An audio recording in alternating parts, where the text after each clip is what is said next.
ago. But actually, after scoring Child's Play, it might be that. I mean, it really, because Child's Play, unlike anything else I'd ever scored, is performed almost entirely by me. Layering by layer, by meticulous layer, singing all the vocal parts, playing all the little toy pianos and hurdy-gurdy and accordion and slide whistles and kazoos and action figures. It's very tactile. It's very direct. It's like right out of my brain into this weird score. And as a result, I wasn't thinking about it this way, but it's very personal because it literally is not filtered through any other performer. Even when I write this evocative string piece, I'm not a violin player, so the violin section, they add something, they make it their own. And Child's Play, there was none of that. It was, you know, for better or worse, all that weird shit is me. So, yeah. Yeah. So I have a question about when you're composing a score, do you hear, I know that you play a number of instruments, but there are many instruments that are playing in some of these pieces, scores that you've done. Do you hear them in your head? Yes. The ones that you're... The short answer is yes. It's very difficult for me to write music in a vacuum without knowing what the instruments are going to be. Whatever the instrument is, it has its places where it speaks very strongly, places where it's weaker, and especially as I always, not always, but I frequently gravitate toward ethnic instruments and world instruments that they're extremely limited. I mean, like bagpipes, for example. I mean, there's literally notes they can't play. There's melodies they can't physically play. But when I learn what those things are and then go, okay, this is the strength of this instrument, and then I write with that in mind, it helps inspire me. You know what I mean? Whereas the other way around, if I go, oh, here's my tune, I guess I'll have a flute play it, it might work or it might not. You know what I mean? So it's helpful for me to pick some of those sounds early on and then base my ideas on that. Thank you. I was curious about God of War.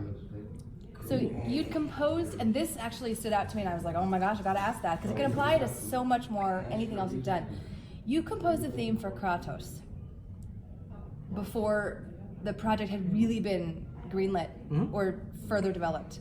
And then once it came time to start, you thought, we gotta not chuck it, but can't use it this way. Once you got to, once you decided, you know what, there's this character, even though she's not shown, the mother, and you said, oh my God, what I did, that's the mother theme. So has it happened before that you had a strong connection with the theme, set it aside, and then reworked a new one, realized you'd actually presaged a theme before you came to the actual work of the composing? It's funny you mentioned this. I haven't quite put it into words, but I find most of the time that I'm really struggling. Like when I hit a dead end, it's like I don't know what this should be. Most of the time, it means I've already found it and I abandoned it. You know what I mean? And that's when I kind of go, oh, wait, what was that other thing? So that happens a lot. I mean, I'm usually moving so quickly. It's like as I'm writing themes or coming up with ideas, it's like, okay, there's that, put it away. There's this, put it away. I feel like, that I sometimes get lost in all the ideas. And that sometimes that first instinct that you embellish or change until it's not what it was anymore, sometimes that really is what you were looking for the whole time. So it's funny how often I forget this.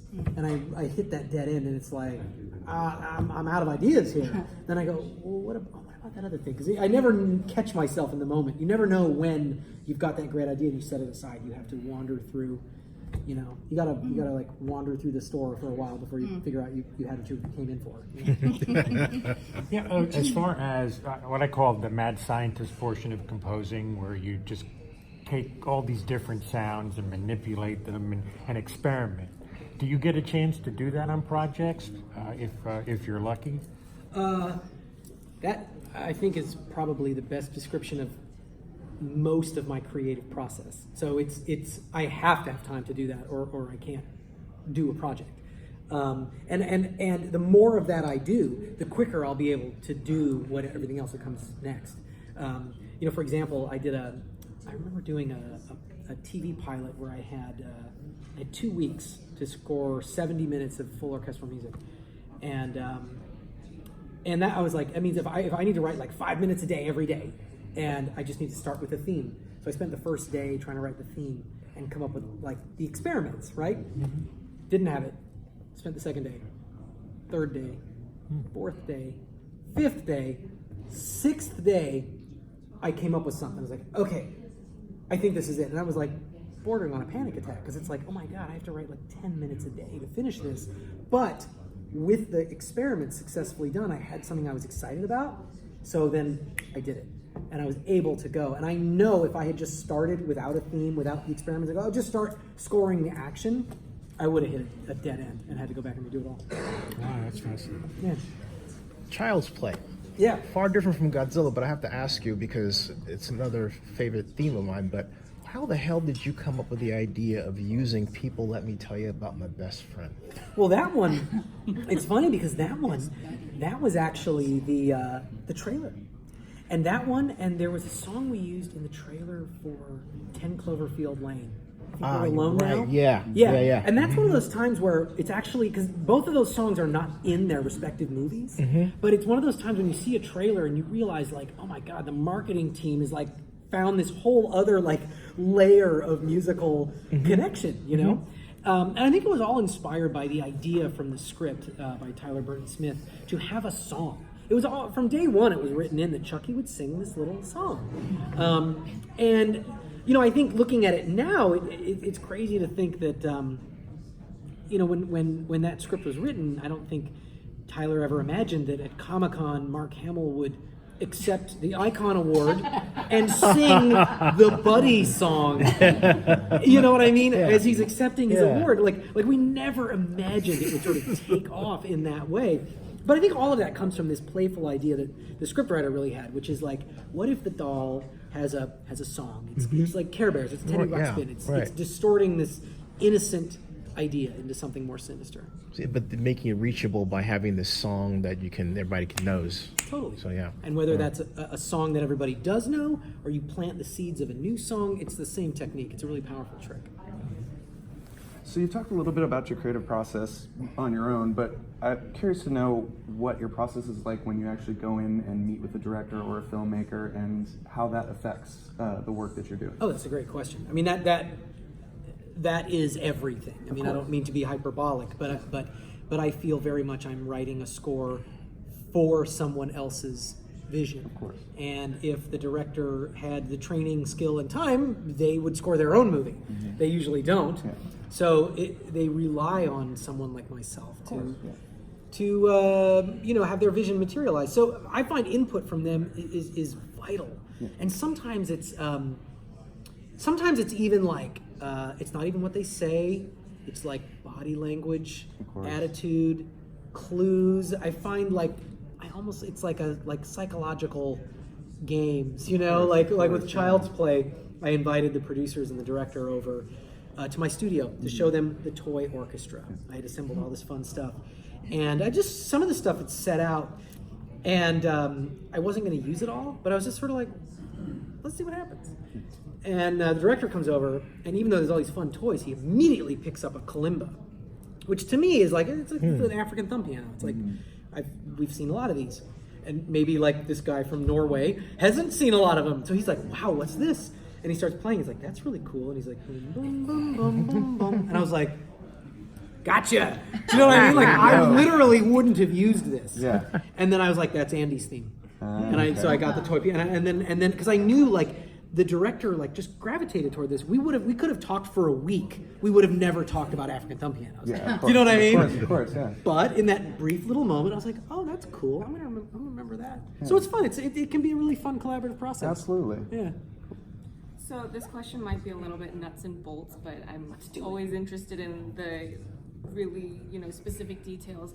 How are you coordinating the timing of when you're writing the scoring for something? Obviously, what happens if they're going to re-edit a scene or something and then it changes the length? So I'm just sort of curious about the order of events, about like how much it needs to be edited before you get it, or you have to make adjustments, things like that.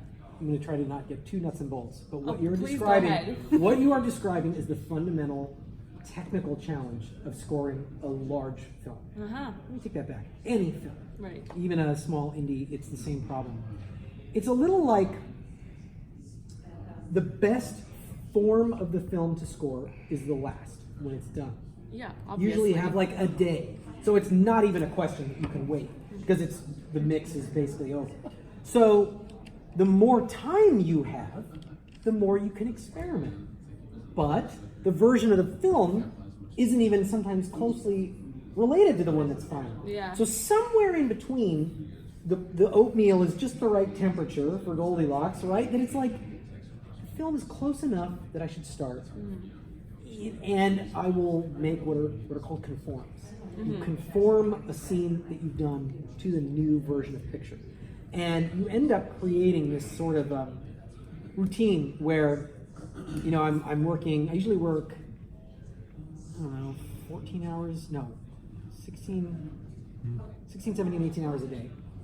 And it'll be like, I kind of divide my day in half. Because we eventually get to the point where it's like, I'm writing some new scenes, and then we get a new picture, and I have to conform the cues that I've done. And in some cases, this is where you have a team that can help you with this. So it's like, guys, I need you to conform this, make those edits while I'm doing the new picture. But it can be maddening. You know what I mean? Well, but yeah. at the end of the day, you've pieced all this stuff together. And so, yeah, you have to be really fast. You have to work very swiftly. It was a good question to ask. It was.